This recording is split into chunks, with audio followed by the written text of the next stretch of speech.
How's it going? My name is Tyler Morton, council member of the 1st District, and we're sitting here at the historic St. Paul AME in the heart of the 1st District. And we're here to talk about all the great things happening, both from the past but all the way up to the present. And I'm sitting with Priscilla Sullivan, and I'm a trustee here at the church. You know, we're in a point in history where we have to preserve a lot of the artifacts and a lot of the history, especially when it comes to our African American communities and our African American churches, neighborhoods, and everything involved. And I believe this segment is crucially important in providing information and preserving the history of the historic St. Paul AME, but also informing folks in Lexington of this important gem that we have in our city in the heart of the 1st District. So we'll dive right into it. So let's talk about a little bit about, as we're talking about that history, let's talk a little bit about just a brief timeline of the historic St. Paul AME, how it started, key milestones, how it became a spiritual and historical landmark in Lexington. Okay, first off, historic St. Paul was established when the members of Hill Street Methodist Church left and formed their own church, okay? It was in 1820. They were able to purchase the land for $280. Wow. They built the building in 1826. We've had members here, Henry Tandy, Vernon Tandy, his son, the Brittons, Henry Britton, his children was raised here, Dr. Susan Britton, Julia Morton Britton, Belle Jackson, Jordan Carlisle Jacksons. They were very political. We held 3 after Reconstruction, 3 of the state color conventions here. One was for separation of the against separation of coach and on the trains, of riding in the back of the train. They wrote resolutions protesting that. We had another one on education, wrote resolution. So in this community, from pre-Civil War all the way through today, our church has been very involved in education, social justice, and that's basically what is founded of the African Methodist Episcopal Church. Wow. So what can you tell us about the role the church played during the time of the Underground Railroad? Are there any specific stories passed down from that era that you know of? It is our belief that their strategic location of where they placed it, that they were, its purpose not only for a place of worship, but also a place where they can help the enslaved. The building itself has an enclosed, hidden area above the ceiling, and that's where they were able to hide the enslaved. This was a well-kept secret, okay? This area, the hidden room, was not known to the community, I believe, until 1978. Wow. We believe that we were probably instrumental with the escape of Lewis Hayden and his family. Lewis Gerard Clark, who is the character George Harris in the Harriet Beecher Stowe Uncle Tom's Cabin.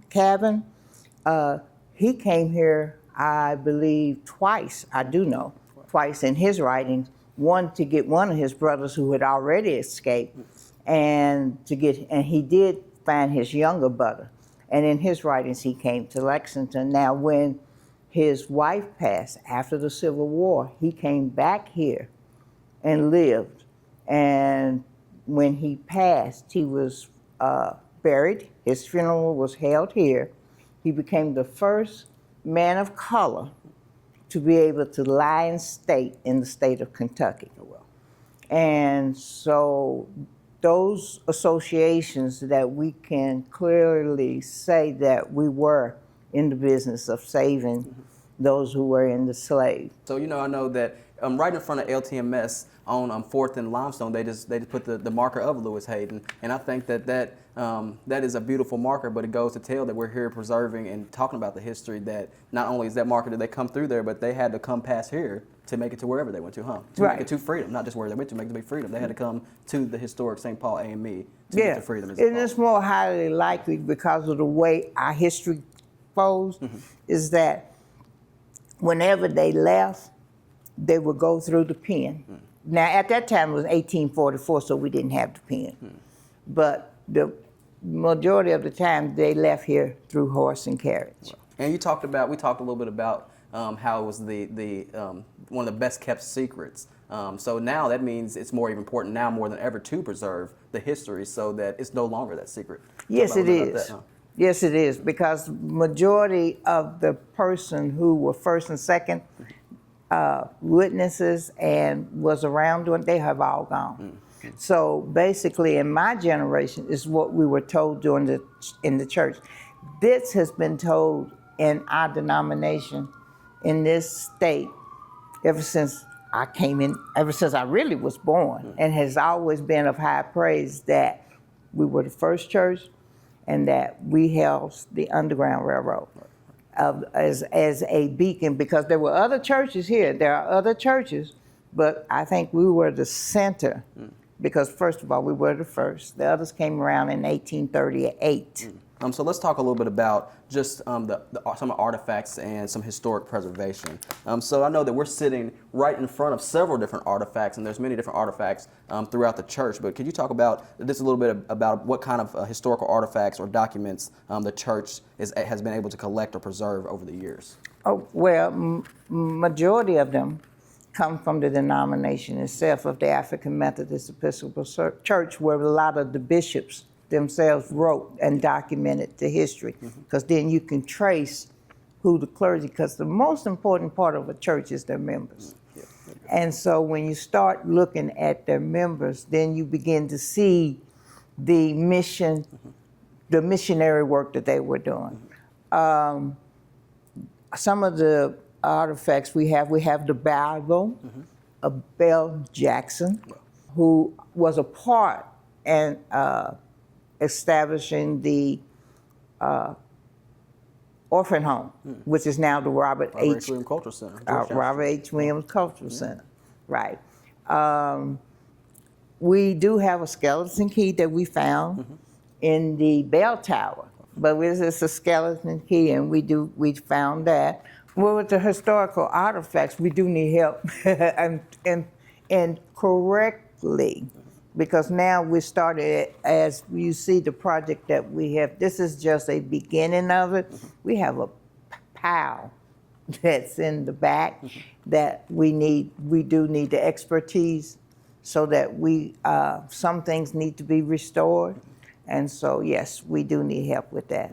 But the biggest thing is the room and the rafters above the ceiling, all the way to the door to the bell tower. What has the restoration process looked like, both physically and financially, and what still needs to be ensured? What needs to be ensured for the church's legacy to be protected for future generations to come? The main thing what we are undertaking this summer is the Mason foundation repair, whereas you have to lift the building. That is the biggest and major undertaking, because once we'll do that, once we've completed that job, then we're able to come in and restore flooring and reinforce some of the wood, because there's a lot of mahogany wood that has been here over the years that needs to be reinforced and stuff. 100%. And then you got your electrical, your plumbing. But the importance of it preserving the church is that this is a part of history of Lexington that's still not known.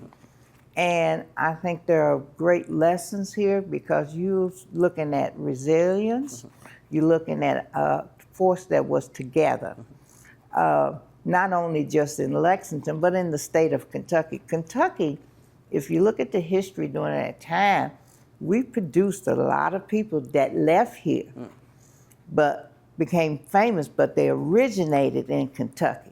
And when you start looking at Kentucky's history and the history that we played in the abolition of slavery is that we may have started here, but we were connected always, even after they had left. Because those who had escaped Priscilla Baltimore, William Wells Brown, all of these folks had a hand back into Kentucky due to communication efforts that we all had set up with the network. Yeah, well, that's amazing. So what I hear is, there's many untold stories that need to be told, and that history should not just be his story. It should be the real story, the real history. And that's also the importance of this interview, of making sure that we're putting out the real history and telling those untold stories. Yes, and I can say this as a person who was born and raised in Lexington, that in the last 10 years, I learned more than I have learned. Right. Yes. And that's that's the beauty of technology right now.